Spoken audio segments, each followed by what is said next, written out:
Hi ನಾನು from tech in Kannada ಎಲ್ಲರಿಗೂ ಗೊತ್ತಿನ ಭಾನುವಾರದ ಟೆಕ್ ನ್ಯೂಸ್ಗೆ ಸ್ವಾಗತ. ಪ್ರತಿ ವಾರದಂತೆ ಇವರನ್ನು ಕೂಡ ಕೆಲವೊಂದು ಇಂಟ್ರೆಸ್ಟಿಂಗ್ ಟೆಕ್ ನ್ಯೂಸ್ ಎಲ್ಲ ಇರುವಂಥದ್ದು. ಇವತ್ತಿನ ಮೊದಲ ಟೆಕ್ ನ್ಯೂಸ್ ಬಂದ್ಬಿಟ್ಟು ನಮ್ಮ ಇಂಡಿಯನ್ ರೈಲ್ವೆ ಕಡೆಯಿಂದ ಮಿನಿಸ್ಟ್ರಿ ಆಫ್ ರೈಲ್ವೇಸ್ ಏನಿದೆ ಅಲ್ವಾ, ನಮ್ಮ ಭಾರತ ಸರ್ಕಾರದ್ದು ಒಂದು ಹೊಸ ಟೆಕ್ನಾಲಜಿ ತೊಗೊಂಬಂದಿರುವಂಥದ್ದು.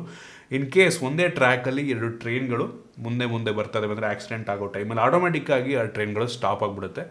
ಸೊ ಒಂದು ರೀತಿ ಆ್ಯಂಟಿ ಕೊಲಿಷನ್ ಟೆಕ್ನಾಲಜಿ ಇದು. ಸೊ ನಂಗೆ ಅನಿಸ್ತಂಗೆ ಒಂದು ಟೆಕ್ನಾಲಜಿ ಇನ್ನೂ ಇಂಪ್ಲಿಮೆಂಟ್ ಆಗಿಲ್ಲ. ಸೊ ಟೆಸ್ಟ್ ಮಾಡಿದರೆ ಸಕ್ಸಸ್ಫುಲ್ಲಾಗಿ ಆ ವಿಡಿಯೋ ಮೊನ್ನೆ ನಿಮ್ಮೆಲ್ಲರೂ ಕೂಡ ಶೇರ್ ಆಗಿರ್ಬೋದು ಅಂತ ಅನ್ಕೋತೀನಿ. ಆಯಿತಾ, ನೋಡಿರ್ಬೋದು ತುಂಬ ಜನ, ಅದನ್ನು ತೋರಿಸ್ತಾ ಇದ್ದೀನಿ ಈಗ. ಸೊ ನಂಗೆ ಅನಿಸ್ತಂಗೆ ಇನ್ನು ಕೆಲವೇ ದಿನಗಳಲ್ಲಿ ಈ ಒಂದು ಟೆಕ್ನಾಲಜಿಯನ್ನು ಪ್ರತಿಯೊಂದು ಟ್ರೆಂಡ್ಗೂ ಕೂಡ ಇಂಪ್ಲಿಮೆಂಟ್ ಮಾಡ್ತಾರೆ ಅಂತ ಅನ್ಕೋತೀನಿ. ಕಾದು ನೋಡೋಣ. ಇನ್ನು ಮುಂದಿನ ಟೆಕ್ ನ್ಯೂಸ್ ಬಂದುಬಿಟ್ಟು ನಿಮ್ಮೆಲ್ಲರೂ ಗೊತ್ತಿರ್ಬೋದು, ರಷ್ಯಾದಲ್ಲಿ ಒಂದು ವಾರ್ ಶುರುವಾದಾಗಿಂದ ಎಲ್ಲ ಕಂಪ್ನಿಗಳು, ಎಲ್ಲ ಬೇರೆ ದೇಶದ ಕಂಪ್ನಿಗಳು ಆ ಒಂದು ರಷ್ಯಾ ಒಂದು ಕಂಟ್ರಿಯ ಮೇಲೆ ಬ್ಯಾನ್ ಆಗ್ತಾ ಇರುವಂಥದ್ದು. ಫೇಸ್ಬುಕ್ಕು ಅದು ವರ್ಕ್ ಆಗಲ್ಲ. ಈಗ ಆಪಲ್ ಅವರು ಪ್ರಾಡಕ್ಟನ್ನು ಸೇಲ್ ಮಾಡೋದು ಸ್ಟಾಪ್ ಮಾಡೋದು, ಸ್ಯಾಮ್ಸಂಗ್ ಅವರು ಸ್ಟಾಪ್ ಮಾಡೋದು, ಲಿಟ್ರಲಿ ತುಂಬ ಕಂಪ್ನಿಗಳು ಅಲ್ಲಿ ಕೆಲಸವನ್ನು ಸ್ಟಾಪ್ ಮಾಡ್ತಾ ಇರುವಂಥದ್ದು. ಆಯಿತಾ. ಸೊ ಈಗ ಅಲ್ಲಿರುವಂಥ ಜನ ಏನು ಆಪಲ್ ಅವರು ಬ್ಯಾನ್ ಹಾಕಿದ್ರು ಆ ಕಂಟ್ರಿ ಮೇಲೆ ಅಂತ ಅಂದರೆ ಆಪಲ್ ಪ್ರಾಡಕ್ಟನ್ನು ಸೇಲ್ ಮಾಡೋದು ಸ್ಟಾಪ್ ಮಾಡೋದ್ರಿಂದ ಅಲ್ಲಿರುವಂಥ ಕೆಲವು ಜನ ಅವ್ರ ಐಫೋನ್ ಐಪ್ಯಾಡ್ನೆಲ್ಲ ಒಡೆದಾಗ್ತಾ ಇದಾರಂತೆ. ಗುರು. ಇನ್ನು ಮುಂದಿನ ಟೆಕ್ ನ್ಯೂಸ್ ಬಂದ್ಬಿಟ್ಟು ಒಂಥರ ವಿಚಿತ್ರ. ಅಮೆರಿಕಾದಲ್ಲಿ ಒಬ್ಬರು ಮಹಿಳೆ ಸುಮಾರು ಒಂದು 10 ವರ್ಷ ಮುಂಚೆ ಅವ್ರ ಐಫೋನ್ ಕಳ್ಕೊಂಡಿದ್ರು ಅಂತ. ಆಯ್ತಾ, ಎಲ್ಲಿ ಕಳ್ಕೊಂಡಿದ್ರು ಅಂತ ಗೊತ್ತಿಲ್ಲ, ಅವ್ರಿಗೆ ಕಳೆದೋಗ್ಬಿಟ್ಟಿದೆ ಎಲ್ಲ. ಸೊ ಹಿಂಗೆ ಮೊನ್ನೆ ಅವರು ಟಾಯ್ಲೆಟಲ್ಲಿ ಫ್ಲಶ್ ಮಾಡಬೇಕಾದ್ರೆ ಏನೋ ಒಂಥರ ಡಿಫ್ರೆಂಟಾಗಿ ಸೌಂಡ್ ಬರ್ತಾ ಇತ್ತಂತೆ. ಏನು ಅಂತ ಬಂದ್ಬಿಟ್ಟು ಪ್ಲಂಬರ್ಗೆ ಕರೆಸ್ಬಿಟ್ಟು ಚೆಕ್ ಮಾಡಿಸೋರು ಅದರೊಳಗಡೆ 10 ವರ್ಷ ಮುಂಚೆ ಕಳೆದೋಗಿದ್ದಂಥ ಫೋನ್ ಈಗ ಸಿಕ್ಕಿದೆಯಂತ. ಆಯಿತಾ, ಐಫೋನ್ 4S. ಸೊ ಮೋಸ್ಟ್ಲಿ ಈಗ ರಿಪೇರಿ ಮಾಡಿಸಿರೋ ಫೋನ್ ಕೆಲಸವನ್ನು ಮಾಡ್ಬೋದು ಅಂದ್ಕೊತೀನಿ. 10 ವರ್ಷ ಆದಮೇಲೆ ಟಾಯ್ಲೆಟ್ ಫ್ಲಶ್ ಒಳಗೆ ನಾವು ಬಂದು ಸಿಕ್ತಂತೆ. ಸೊ ಬೆಂಕಿ ನ್ಯೂಸು. ಇನ್ನು ಮುಂದಿನ ಟೆಕ್ ನ್ಯೂಸ್ ಮತ್ತೊಮ್ಮೆ ಐಫೋನ್ ಟೆಕ್ ನ್ಯೂಸ್. ಆಯಿತಾ. ಸೊ ಐಫೋನ್ ಮೊನ್ನೆ ಯಾರೋ ಒಬ್ಬ ವ್ಯಕ್ತಿ, ಬೆಂಗಳೂರು ವ್ಯಕ್ತಿ, ಒಂದು ಐಫೋನ್ ತೊಗೊಂಡಿದ್ರಂತೆ. 1 ವರ್ಷನೂ ಆಗಿಲ್ವಂತೆ, ವಾರಂಟಿ ಅಂಡರ್ ಬರುತ್ತಂತೆ. ಆಯಿತಾ. ಸೊ ಅವರು ಏನೋ ಹಾಳಾಗಿದೆ, ಅದನ್ನು ರಿಪೇರಿಗೆ ಅಂದ್ಬಿಟ್ಟು ಸರ್ವಿಸ್ ಸೆಂಟ್ರಿಗೆ ಕೊಟ್ಟಿದ್ದಾರೆ. ಅವ್ರು ಮಾಡೋದಕ್ಕಾಗಿಲ್ಲ, ಆಪಲ್ ಅವರು ಒಂದು ಸರ್ವಿಸನ್ನು ಮಾಡೋಕ್ಕಾಗಿಲ್ಲ. ಆಮೇಲೆ ಅವ್ರು ಕೋರ್ಟಿಗೆ ಹೋಗಿದ್ದಾರೆ. ಸೊ ವ್ಯಕ್ತಿ ಸರಿಯಾಗಿ ಮಾಡಿಲ್ಲ ಅಂದ್ಬಿಟ್ಟು. ಸೊ ಈಗ ಕೋರ್ಟ್ ಅವ್ರು ಆರ್ಡ್ರ್ ಮಾಡಿರುವಂಥದ್ದು, ಆ ಒಂದು ವ್ಯಕ್ತಿಗೆ ಏನಿದೆ, ಒಂದು ಬೇರೆ ಫೋನ್ ಕೊಡಿ, ಅಥವಾ ಅವ್ರೇನು ದುಡ್ಡು ಕೊಟ್ಟಿದ್ದಾರೆ 92,000 ಆ ಫೋನ್ಗೆ, ಅದನ್ನು ರೀಫಂಡ್ ಮಾಡಿ, ಜೊತೆಗೆ ಎಕ್ಸ್ಟ್ರಾ 20,000 ಕಾಂಪನ್ಸೇಷನ್ನು ಕೊಡಬೇಕು ಅಂದ್ಬಿಟ್ಟು ಕೋರ್ಟ್ ಆರ್ಡ್ರ್ ಮಾಡಿರುವಂಥದ್ದು. ಆಯಿತಾ. ಏನು ಫಿಕ್ಸ್ ಮಾಡೋಕ್ಕಾಗಿಲ್ಲ ಅಂತ ಗೊತ್ತಿಲ್ಲ, ಏನೋ ಹೆವಿ ಕಾಂಪ್ಲಿಕೇಟೆಡ್ ಏನೋ ಪ್ರಾಬ್ಲಮ್ ಆಗಿರ್ಬೋದು ಅಂತ ಅನ್ಕೋತೀನಿ. ಅಥವಾ ರಿಜೆಕ್ಟ್ ಮಾಡಿರುತ್ತೆ, ಇದನ್ನು ಫಿಸಿಕಲ್ ಡ್ಯಾಮೇಜ್, ನಾವು ಇದನ್ನು ಕ್ಲೈಮ್ ಮಾಡೋದಕ್ಕಾಗಲ್ಲ, ಆ ರೀತಿ ಏನೋ ಅಂದಿರ್ಬೋದೇನೋ ಅವರು. ಸೊ ಒಟ್ಟಿಗೆ ಕೋರ್ಟ್ ಈ ರೀತಿ ಆರ್ಡ್ರನ್ನು ಮಾಡಿರುವಂಥದ್ದು. ಇನ್ನು ಮುಂದಿನ ಟೆಕ್ ನ್ಯೂಸ್ ಕೂಡ ಐಫೋನ್ ಕಡೆಯಿಂದನೇ, ಆಪಲ್ ಕಡೆಯಿಂದನೇ. ಐಫೋನ್ SE 2022 ಇನ್ನು ಮೋಸ್ಟ್ಲಿ 4 ದಿನಗಳಲ್ಲಿ ಲಾಂಚ್ ಆಗ್ತಾ ಇರುವಂಥದ್ದು. ಇದೀಗ ಬಂದಿರುವಂಥ ಮಾಹಿತಿ ಪ್ರಕಾರ ಏನು ಐಫೋನ್ SE 2020 ಏನಿತ್ತು, ಡಿಸೈನ್ ಸೇಮ್ ಇರುತ್ತಂತೆ. ಡಿಸೈನ್ ಏನೋ ಚೇಂಜ್ ಮಾಡಲ್ವಂತೆ. ನಾನು ಅಂದ್ಕೊಂಡಿದ್ದೆ ಐಫೋನ್ 11 ರೀತಿಯಲ್ಲೋ ಅಥವಾ ಐಫೋನ್ X ರೀತಿಯಲ್ಲೋ ಚೇಂಜ್ ಮಾಡ್ತಾರೆ ಈ ಒಂದು SEಯನ್ನು ಅಂತ ಅಂದ್ಕೊಂಡಿದ್ದೆ. ಒಟ್ಟಿಗೆ ಲೀಕ್ಸ್ಗಳ ಪ್ರಕಾರ ಡಿಸೈನ್ ಏನೂ ಚೇಂಜ್ ಆಗಲ್ಲ. ಬೇಜಾರಾಗುವಂಥ ವಿಷಯ. ಕಾದು ನೋಡೋಣ, ಚೇಂಜ್ ಮಾಡ್ತಾರೋ ಅಥವಾ ಜಸ್ಟ್ ಫೇಕ್ ನ್ಯೂಸಾ. ಸದ್ಯಕ್ಕೊಂದು ಲೀಕ್ಸ್ಗಳ ಪ್ರಕಾರ ಚೇಂಜ್ ಆಗಲ್ವಂತೆ. ಸೊ ಕಾದು ನೋಡೋಣ, ಎಷ್ಟು ಲಾಂಚ್ ಆಗುತ್ತೆ ಅಂತ ಕಾದು ನೋಡಬೇಕಾಗಿದೆ. ಲೇಟೆಸ್ಟ್ ಪ್ರೋಸೆಸರ್ ಆಗಿರ್ತಾರೆ, ಅದೊಂದು ಪ್ಲಸ್ ಪಾಯಿಂಟು. ಇನ್ನು ಮುಂದಿನ ಟೆಕ್ ನ್ಯೂಸ್ ಬಂದ್ಬಿಟ್ಟು ನಥಿಂಗ್, OnePlus CEO. ಸೊ ಅವರು ಮಾಡಿರುವಂಥ ಕಂಪ್ನಿ, ಹಳೆ CEO, ಹಳೆ ಫೌಂಡರ್ ಮಾಡಿರುವಂಥ ಕಂಪ್ನಿ ನಥಿಂಗ್. ಸೊ ಇದೀಗ ಕನ್ಫರ್ಮ್ ಆಗಿರುವಂಥದ್ದು, ಮೋಸ್ಟ್ಲಿ ಕನ್ಫರ್ಮ್ ಇಲ್ಲ, ಮೋಸ್ಟ್ಲಿ ಏಪ್ರಿಲಲ್ಲಿ ಒಂದು ನಥಿಂಗ್ ಸ್ಮಾರ್ಟ್ ಫೋನ್ ಬರ್ಬೋದು ಅಂತ. ಸೊ ಗಮನಿಸ್ತಾ ಇದ್ರೆ ಇದೊಂದು ರೀತಿ ಫ್ಯಾನ್ ಮೇಡ್ ಇಮೇಜು. ಇದು ಆ್ಯಕ್ಚುಲಿ ಹಿಂಗಿರಲ್ಲ ಫೋನ್, ನಂಗೆ ಅನ್ನಿಸ್ತಂಗೆ. ಜಸ್ಟ್ ಯಾರೊಬ್ಬರು ಈ ರೀತಿ ಇರ್ಬೋದು ಅಂತ ಗೆಸ್ ಮಾಡ್ಬಿಟ್ಟು ಇದನ್ನು ಬಿಲ್ಡ್ ಮಾಡಿರುವಂಥದ್ದು. ಸೊ ಅದನ್ನು ಅನ್ವೀಲ್ ಮಾಡುವಂಥದ್ದು ಏಪ್ರಿಲಿಗೆ ಮಾಡ್ತಾರಂತೆ, ಮುಂದಿನ ತಿಂಗಳು.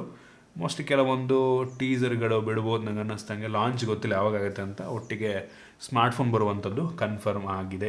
ಕಾದು ನೋಡೋಣ ಹೆಂಗಿರುತ್ತೆ ಅಂತ. ಇನ್ನು ಮುಂದಿನ ಟೆಕ್ ನ್ಯೂಸ್ ಬಂದ್ಬಿಟ್ಟು ರಿಯಲ್ಮಿ.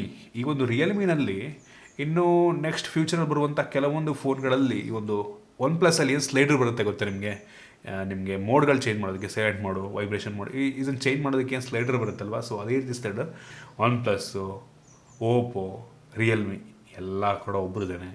ಸೊ ಅವ್ರ ಫೋನ್ ತೆಗ್ಬಿಟ್ಟು ಇರೋದಕ್ಕೆ ಹಾಕೋತಾರೆ. ಸೊ ಜಸ್ಟ್ ಹೆಸ್ರನ್ನ ಚೇಂಜ್ ಮಾಡ್ಕೋತಾರೆ. ಸೊ ಅದಷ್ಟೇ, ಇನ್ನೇನೂ ಇಲ್ಲ. ಸೊ ಅದರಿಂದ ಬಂದರೂ ಕೂಡ ಆಶ್ಚರ್ಯಪಡಬೇಕಾಗಿರಿಲ್ಲ ಅಂತ ಅನ್ಕೋತೀನಿ.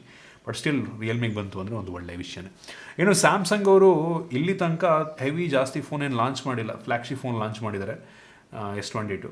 ಸೊ F ಸೀರೀಸಲ್ಲಿ, M ಸೀರೀಸಲ್ಲಿ, A ಸೀರೀಸಲ್ಲಿ ಸದ್ಯಕ್ಕೆ ಯಾವುದು ಫೋನ್ ಲಾಂಚ್ ಆಗಿಲ್ಲ. ಸೊ ಇದೀಗ Samsung Galaxy F23 5G phone launch ಆಗ್ತಿರುವಂಥದ್ದು. ಮತ್ತು 53 ಕೂಡ ಬರುವ ಯಾವಾಗಿಂತ ಗೊತ್ತಿಲ್ಲ, ಅದು 53 ಕೂಡ ಬರುವ ಸಾಧ್ಯತೆ ಇದೆ. ಕಾದು ನೋಡೋಣ.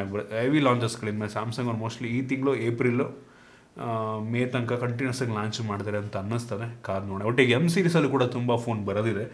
ರೀಸೆಂಟಾಗಿ ಯಾವುದೋ ಲಾಂಚೇ ಮಾಡಿಲ್ಲ ಅವರು. ಕಾದು ನೋಡೋಣ. ಎಲ್ಲ ಒಟ್ಟೊಟ್ಟಿಗೆ ಲಾಂಚ್ ಮಾಡಿದ್ರೆ ಅಂತ ಅನ್ಕೋತೀನಿ. ಸೊ ಈ ಒಂದು ಫೋನಲ್ಲಿ ನಿಮಗೆ ಸ್ನ್ಯಾಪ್ಡ್ರ್ಯಾಗನ್ 750G 5G ಪ್ರೋಸೆಸರ್ ಇರುತ್ತೆ. ಸೊ ಈ ಫೋನ್ ನಾನು ಅನ್ಬಾಕ್ಸ್ ಮಾಡ್ತೀನಿ, ವೆಯ್ಟ್ ಮಾಡಿ. ಇನ್ನು ಮುಂದಿನ ಟೆಕ್ನಿಕ್ಸ್ ಬಂದ್ಬಿಟ್ಟು ಮೊನ್ನೆ ತನಕ ರೆಡ್ಮಿ ವಾಚ್ 2 ಸ್ಮಾರ್ಟ್ ವಾಚನ್ನ ಅನ್ಬಾಕ್ಸ್ ಮಾಡಿದ್ದೆ. ಸೊ ಇದೀಗ ರೆಡ್ಮಿ ವಾಚ್ 2 ಲೈಟ್ ಅಂತ ಇನ್ನೊಂದು ಸ್ಮಾರ್ಟ್ ವಾಚ್ ಲಾಂಚ್ ಆಗ್ತಿರುವಂಥದ್ದು. ಮೋಸ್ಟ್ ಪಾಪ್ಯುಲರ್, ಹೆವಿ ಜನ ಒಂದು ರೆಡ್ಮಿ ವಾಚ್ನ ಪರ್ಚೇಸ್ ಮಾಡ್ತಾ ಇದ್ದಾರೆ ಆಯಿತಾ.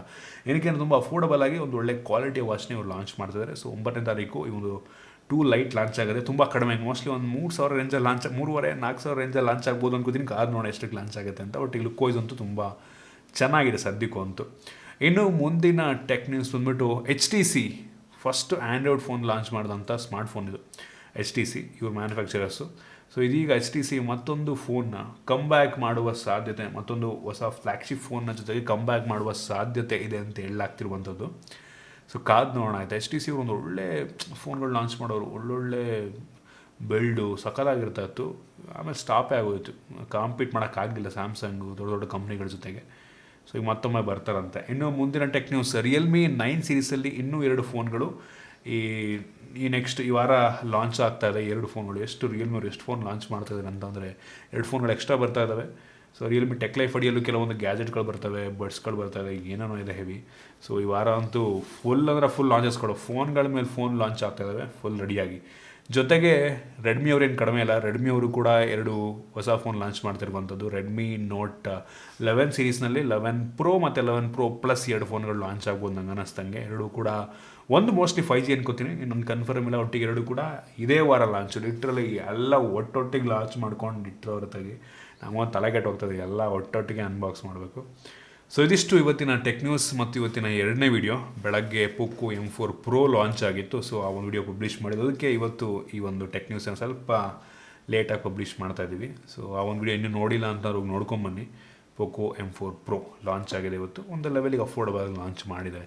ನಿಮಗೆ ಈ ಒಂದು ಟೆಕ್ ನ್ಯೂಸ್ ಯೂಸ್ಫುಲ್ ಆಗಿತ್ತು ಅಂತ ಅನ್ಕೋತೀನಿ. ಇಷ್ಟ ಆಯಿತು ಅನ್ಕೋತೀನಿ. ಇಷ್ಟ ಆಗಿಬಿಟ್ಟು ಲೈಕ್ ಮಾಡಿ, ಶೇರ್ ಮಾಡಿ. ಇದೇ ನಮ್ಮ ಬೇರೆ ವಿಡಿಯೋಗಳು, ನಮ್ಮ ಟೆಕ್ನಿಕಲ್ ಯೂಟ್ಯೂಬ್ನ ಸಬ್ಸ್ಕ್ರೈಬ್ ಮಾಡ್ಕೊಂಡಿಲ್ಲ ಅಂತ ಅಂದರೆ ಈಗಲೇ ಸಬ್ಸ್ಕ್ರೈಬ್ ಮಾಡೋದು, ಬೆಲ್ ಐಕನ್ ಕೂಡ ಕ್ಲಿಕ್ ಮಾಡ್ಬೋದು. ಸಿಗೋಣ ಮುಂದೆ.